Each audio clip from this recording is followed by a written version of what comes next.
मेरे साथ दो होनहार तालिब इल्म मौजूद हैं जिन्होंने एक ऐप तैयार किया जिससे आप घर बैठे कोरोना आपको हुआ या नहीं हुआ आप उसका पता लगा सकती हैं, कोरोना का आप टेस्ट कर सकती हैं घर बैठे। NA न्यूज की वीडियोस देखने के लिए हमारा चैनल सब्सक्राइब कीजिए और बेल के आइकॉन पर क्लिक कीजिए ताकि आप हमारी तमाम आने वाली वीडियोस से बाखबर रह सकें। बिस्मिल्लाहिर्रहमानिर्रहीम। नाज़रीन अस्सलाम वालेकुम, मैं हूं आपका मेज़बान हाफिज़ खुरम शहजाद और आप देख रहे हैं NA न्यूज़। नाज़रीन, कोरोना की तीसरी लहर शिद्दत अख्तियार कर चुकी है। कौन कोरोना का शिकार है इसका फैसला टेस्ट आने के बाद किया जाता है, लेकिन मेरे साथ दो होनहार तालिब इल्म मौजूद हैं जिन्होंने एक ऐप तैयार किया जिससे आप घर बैठे कोरोना आपको हुआ या नहीं हुआ आप उसका पता लगा सकती हैं, कोरोना का आप टेस्ट कर सकती हैं घर बैठे। आइए इनसे पूछती हैं कि ये प्रोसीजर क्या है, इसके अलावा इन्होंने कौन सी ऐप्स तैयार की है, हुकूमती लेवल पर इनको कोई मदद मिली है या इनकी आवाज़ किसी ने सुनी है। अस्सलाम वालेकुम। वालेकुम सलाम। क्या नाम है मोहम्मद तलत महमूद। आपका? कमरनिसा। अच्छा, क्वालिफिकेशन? हाँ, मैं सॉफ्टवेयर इंजीनियरिंग कर रहा हूँ। मैं CSS कर रही हूँ। अच्छा, ये जो कोरोना टेस्ट आप घर बैठे कर सकते हैं, ये जो आपने ऐप तैयार की है इसके बारे में ज़रा। हाँ ओके, ये जो ऐप मैंने आर्टिफिशियल इंटेलिजेंस को यूज़ करते हुए डिज़ाइन की है। ये सॉफ्टवेयर आपके सिम्टम्स देख के, आपकी पिछली मेडिकल हिस्ट्री देख के आपको ये प्रिडिक्ट करता है कि आपको कोरोना होने का कितने % चांस है, आपको कोरोना हो गया या नहीं। अगर ये सॉफ्टवेयर आपको कंफर्म करता है कि आपको कोरोना वायरस है, देन ये सॉफ्टवेयर आपको बोलता है कि आप अपना चेस्ट एक्सरे करवा के इसके अंदर पोर्टेबल फॉर्म में एंटर करो, यानी पिक्चर बना के एंटर करो। जब आप इसमें अपने चेस्ट एक्सरे की पिक्चर बना के एंटर कर देते हो तो तब आपको ये बताता है कि आपके लंग्स कोरोना वायरस से किस हद तक डैमेज हो चुके हैं, या उनको कोरोना की स्टार्ट स्टेज है या कोरोना को डैमेज कर चुके हैं आपके लंग्स को। अच्छा, इसमें मुझे ये बताइएगा कि जब वो प्रोसीजर जब स्टार्ट होता है, क्वेश्चन किए जाते हैं, क्वेश्चन के आंसर देता है, फिर ये सॉफ्टवेयर ये बताता है कि आप जाके अपना टेस्ट करवाएं, आप कोरोना का शिकार हैं? नहीं, ये सॉफ्टवेयर के कुछ रूल्स हैं। जैसे अगर आपको ये बोलता है कि इसकी एवरेज है, अगर 50% इसको लगता है कि आपको कोरोना वायरस है, तो ये बोलता है आपको आप अपने आप को आइसोलेट कर लें, बाहर ना निकलें, लोगों से थोड़ा बच के दूर रहें। अगर फिर आपको थोड़ी ज़्यादा सीवियर सिम्टम्स होती हैं, फिर आप इस पर दोबारा टेस्ट करोगे। अगर इसको लगता है कि आपको अब कोरोना वायरस हो गया है या आपको नहीं है, तो फिर उसके बाद आप ये फैसला करते हैं। अगर इसको लगता है कोरोना वायरस है तो फिर आपको बोलता है चेस्ट एक्सरे करवा के डाल लें। अगर चेस्ट एक्सरे में भी कंफर्म हो जाता है आपको कोरोना वायरस है, देन ही आपको बोलते हैं कि आप हॉस्पिटल जाएं। आपने कितने अफराद का टेस्ट किया जो आपने ऐप सॉफ्टवेयर के ज़रिए किया, उसके बाद देन कि उन्होंने अपना टेस्ट करवाया लेबॉर्ट्री से और जो सॉफ्टवेयर ने बताया वैसा ही हुआ? हाँ ओके, ये सॉफ्टवेयर है हेल्थ रिलेटेड, आर्टिफिशियल इंटेलिजेंस को यूज़ करके डिज़ाइन किया गया है। इसका ये है कि मुझे ये सॉफ्टवेयर को टेस्ट करने के लिए आम लोगों पे लाइक रियल टेस्टिंग के लिए ओल्ड पेशेंट्स का डाटा रिक्वायर है। अभी तो मैंने सिर्फ रैंडम डाटा अपने आप से डाला हुआ है, और वो डाटा एक जो रियल पेशेंट्स का डाटा है और एक जो मैंने खुद से डाला हुआ है इसके मुकाबला नहीं कर सकता। इसलिए जब तक मुझे रियल पेशेंट्स का डाटा नहीं मिलता, इस पर कोई भी पेशेंट का टेस्ट नहीं किया जा सकता। नहीं, फॉर एग्जांपल मिसाल के तौर पे आपने ये सॉफ्टवेयर बनाया, ठीक है, आप उससे सवाल करते हैं, पूछते हैं कि मैं कोरोना का शिकार तो नहीं है, आपने खुद पे ट्राई किया इसको? ये सॉफ्टवेयर में यही है कि मैंने खुद से जैसे आर्टिफिशियल इंटेलिजेंस ये चीज़ें जैसे कि बच्चा होता है, आप उसको पढ़ाते हो, बड़ा करते हो, फिर अगर डॉक्टर अपने आपको ये सिखाते हो, ऐसे ही आर्टिफिशियल इंटेलिजेंस है। मैंने कंप्यूटर को ये चीज़ें सिखाई हैं कि उसने अगर ये किसी पेशेंट्स में ये सिम्टम्स होगी तो दैन ये फैसला करेगा उसको कोरोना वायरस है या नहीं। अब मुझे ओल्ड पेशेंट्स का डाटा चाहिए ताकि इसके अंदर जो पुराने मरीज़ हो चुके हैं कोरोना वायरस के, अगर उनका मुझे डाटा मिल जाता है तो दैन ये टेस्टिंग के लिए लाइव होगा। हाँ, बाकी मैंने इसकी वर्किंग चेक की हुई है खुद पे करके। मैं वही पूछ रहा हूँ ना कि आप अगर आप हुकूमती लेवल तक जाते हैं, वो पूछते हैं कि ये सॉफ्टवेयर हम कारआमद साबित हो सकता है, तो इसमें आपने खुद से कुछ अफराद पे टेस्ट किया होगा जिस पे पता चला हो कि जो सॉफ्टवेयर में हमने बताया गया वैसा ही इनका ये बिल्कुल टेस्ट के बाद हुआ है, तो ये कितने % आप यकीन से कह सकते हैं कि ये सॉफ्टवेयर कामयाब हो सकता है? अगर मुझे ओल्ड पेशेंट्स का डाटा मिल जाता है तो ओल्ड पेशेंट का तो डाटा वो बात की बात है। जब आपने इसको तैयार किया, इस ऐप को आपने सॉफ्टवेयर को तैयार किया, तो कोई टेस्ट वगैरह तो आपने किया होगा कि नहीं? इसमें मैंने रैंडम लोगों का डाटा डाला है। वो डाटा ये है कि जैसे मैंने खुद से अज्यूम कर लिया कि 5 बंदे, इसको फ्लू है, इसको खांसी है, इसको ये है, ऐसे खुद से बीमारियाँ उनकी मैंने जनरेट करके डाली हैं। अब ये उस बेस पे फैसला करते हैं अभी, और अभी का इसका फैसला ऑथेंटिकेट नहीं है क्योंकि ये इसके पास रियल पेशेंट्स का डाटा नहीं है। और जब तक सिम्टम चेंज भी तो होते हैं ना, आपने कितने अफराद का, ये पाकिस्तान में एक अलग है, इसके अमेरिका में इसके अलग है, इटली में इसके अलग थे, चाइना में अलग थे, तो आपने कौन से सिम्टम यूज़ किए हैं पाकिस्तान?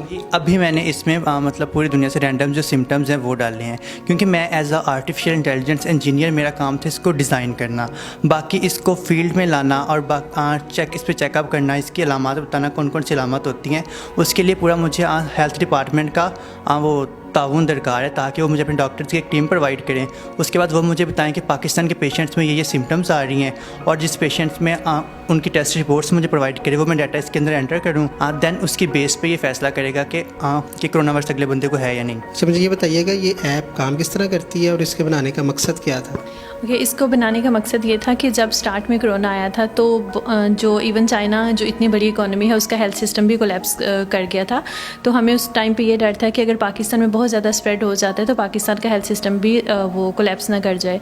तो हमने सोचा कि टेक्नोलॉजी का यूज़ करते हम कुछ ऐसा नहीं कर सकते कि इसका बर्डन भी कम रहे और कोरोना वायरस जो ट्रांसमिशन है वो भी इतना मतलब ना फैले ना।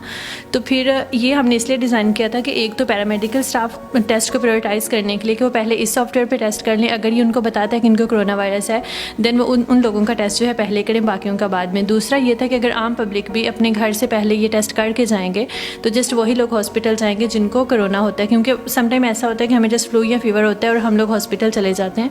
उससे होता ही है कि अगर हमें कोरोना नहीं भी होता तो हॉस्पिटल जाके हमारे कोरोना के चांसेस बढ़ जाते हैं। तो इस तरह से ये सॉफ्टवेयर का एक तो पैरामेडिकल स्टाफ पे बर्डन को कम करना था, दूसरा ये था कि कोरोना को स्प्रेड होने से रोकना इसका मकसद है।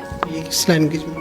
ये इंग्लिश में भी है एंड उर्दू में भी है। इसके अलावा कौन से सॉफ्टवेयर हैं जो आपने ऐप्स बनाई हैं? कोई व्हाट्सएप ऐप्स भी आप? जी, इसके अलावा हमने जो है डिफरेंट एप्लीकेशंस बनाई हैं क्योंकि हमारा मकसद जो है वो डिजिटल पाकिस्तान है। तो हमने हर वो ऐप बनाई है जो कि पाकिस्तान में यूज़ हो रही है, लाइक व्हाट्सएप, फेसबुक, इंस्टाग्राम। तो इस तरह जो व्हाट्सएप की अल्टरनेटिव ऐप है वो हमने बनाई है एस्कॉन उसके नाम से। ये सेम व्हाट्सएप की तरह काम करते हैं, लाइक इसमें व्हाट्सएप वाले तो सारे फीचर्स हैं बट इसमें कुछ ज़्यादा एडवांस एंड कुछ यूनिक फीचर्स हमने ऐड किए हैं। लाइक कोई भी आप चैट का जो स्क्रीनशॉट है वो आपकी परमिशन के बिना नहीं ले सकता। एंड दूसरा ये कि अगर गलती से आपसे कुछ डिलीट हो जाता है तो आप विदिन 2 मिनट्स अपने मोबाइल को शेक करेंगे तो वो मैसेज वापस आ जाएगा। और एक और इसका फीचर ये है कि अभी जैसे व्हाट्सएप के थ्रू हम लोग नंबर एक्सचेंज करते हैं तो इसमें यह है कि QR कोड आप एक स्कैन करेंगे और आप एक दूसरे से कनेक्टेड हो जाएंगे। लाइट अप है वो इंस्टाग्राम एंड फेसबुक की तरह की ऐप है, लेकिन उसमें यह है कि आप जब उसे यूज़ करते हैं आप उसमें कुछ भी पोस्ट कर रहे हैं या कुछ देख रहे हैं, जब तक आप उसको यूज़ कर रहे हैं आपको उसके पॉइंट्स मिल रहे होते हैं, लाइट अप कॉइन्स, जो कि पैसों में कन्वर्ट हो जाते हैं और किसी भी आप पेमेंट मेथड से उसे विड्रा करवा सकते हैं। एक और ऐप है इस तरह हमने हिप हॉप शॉर्ट वीडियोस के नाम से बनाई है जो कि टिकटॉक के जैसी है, क्योंकि जैसे अभी भी आपको पता है टिकटॉक बैन है बिकॉज उसका कंट्रोल हमारे पास नहीं है। और आपको पता है कि हमारी यंग जनरेशन टिकटॉक के थ्रू बहुत ज़्यादा वो अर्निंग कर रही है और एंटरटेनमेंट भी, लाइक पाकिस्तान की बहुत बड़ी पॉपुलेशन जो है वो टिकटॉक यूज़ कर रही है। तो लेकिन उसका कंट्रोल पाकिस्तानी गवर्नमेंट के पास नहीं है तो वो उसमें वल्गैरिटी आ जाती है और इनको बंद करना पड़ता है। हिप हॉप शॉर्ट वीडियोस हमने बनाई है कि एक तो उनकी अर्निंग भी कंटिन्यू रहेगी और एंटरटेनमेंट भी रहेगी और उसका जो भी कंसर्न्ड अथॉरिटीज़ हैं हम उनको एक्सेस देंगे कि वो जिस भी यूज़र को या जिस वीडियो को रिमूव। प्ले स्टोर पे मौजूद है ये सब ऐप्स हमारे प्ले स्टोर पे मौजूद हैं। तो यूज़ कर रहे हैं लोग? जी, लोग यूज़ कर रहे हैं। हम हमारे जो IT के वज़ीर हैं फवाद चौधरी साहब, उनके साथ आपका रब्ता हुआ है? नहीं। हमने ट्राई की थी काफ़ी दफ़ा इंस्टाग्राम पे, ट्विटर पे और जहाँ जहाँ हमसे एक्सेस हो सकता था सोशल मीडिया पे हमने ट्राई की, लेकिन कोई ख़ास रिस्पांस नहीं आया, रिप्लाई नहीं आया हमें कोई भी। हेल्थ डिपार्टमेंट से कोई रिप्लाई नहीं आया, IT डिपार्टमेंट से हमें कोई रिप्लाई नहीं आया। अगर वो रिप्लाई करते हैं हमारे प्लेटफॉर्म से, आपका उनके साथ रब्ता होता है, तो आप कितने फ़ीसद आप मुतमिन है कि ये जो हमने ऐप्स बनाई है ये जो पाकिस्तानी है इससे फ़ायदा उठा सकते हैं? हाँ, ओके। जितनी भी मेरी ऐप्स हैं अल्हम्दुलिल्लाह ये पाकिस्तान मतलब इंटरनेशनल स्टैंडर्ड की हैं, क्योंकि हमारा विजन ये है कि हमने पाकिस्तान का नाम पूरी दुनिया में रोशन करना है। और जो भी हमारी ऐप्स हैं के फ़ीचर्स हैं दुनिया की किसी भी और ऐप में ये फ़ीचर्स अवेलेबल नहीं है अभी तक, इसलिए हमारा विजन ये है कि पाकिस्तान का नाम हम दुनिया में रोशन करें। और हम लोग ये चाहते हैं कि जो भी एप्लीकेशंस लाइक हम लोग पाकिस्तानी यूज़ करें वो पाकिस्तान की अपनी होनी चाहिए, जैसे कि इंडिया अपनी यूज़ करता है, चाइना अपनी यूज़ करता है। तो लाइक हम लोग दूसरे कंट्रीज़ के एप्लीकेशंस यूज़ करते हैं और उनके थ्रू जो भी रेवेन्यू जनरेट होता है वो हमारे मुल्क से बाहर जा रहा है, तो हमारी इकॉनमी जो है वो ऑलरेडी अनस्टेबल है। तो अगर हम लोग ये चाहते हैं कि ये जो एप्लीकेशंस हमने बनाई है ये इंटरनेशनल स्टैंडर्ड्स की हैं और पाकिस्तान में ऑफिशियली तौर पर लोगों को ये यूज़ करनी चाहिए, क्योंकि इससे जो है हमारी इकॉनमी को एक बहुत ज़्यादा बूस्ट मिलेगा, जो क्योंकि इनसे जो भी रेवेन्यू जनरेट होगा वो पाकिस्तान में रहेगा। तो पाकिस्तान की इकोनॉमी को एक तो बूस्ट मिलेगा, दूसरा पाकिस्तान जो है वर्ल्ड वाइड एक अच्छी रिकॉग्निशन मिलेगी, पॉजिटिव इमेज होगा और पाकिस्तान IT में बहुत डेवलप करेगा। जी नाज़रीन, ये होनहार स्टूडेंट मेरे साथ मौजूद थे जिन्होंने कोरोना टेस्ट की एप्लीकेशन तैयार की है और इसके अलावा व्हाट्सएप है और इसके अलावा जो एप्लीकेशन का इन्होंने जिक्र किया। आईटी के वज़ीर हैं फवाद चौधरी साहब, उनसे भी गुजारिश है, हमारे प्लेटफार्म से भी गुजारिश है कि इनको मौका दिया जाए और जो हेल्थ डिपार्टमेंट है वो भी मौका दे कि अगर कोरोना टेस्ट घर बैठे हम कर सकती हैं तो इसके ऊपर नज़रसानी की जाए। इन स्टूडेंट का जो वर्क है, जो काम है, जो मेहनत है, अगर वो पाकिस्तानी अवाम के लिए घर बैठे काम आ सकती है तो इनको ज़रूर मौका देना चाहिए। इसी के साथ अपने मेज़बान हाफिज़ खुरम शहज़ाद को दीजिएगा इजाज़त। अल्लाह ने के बाद।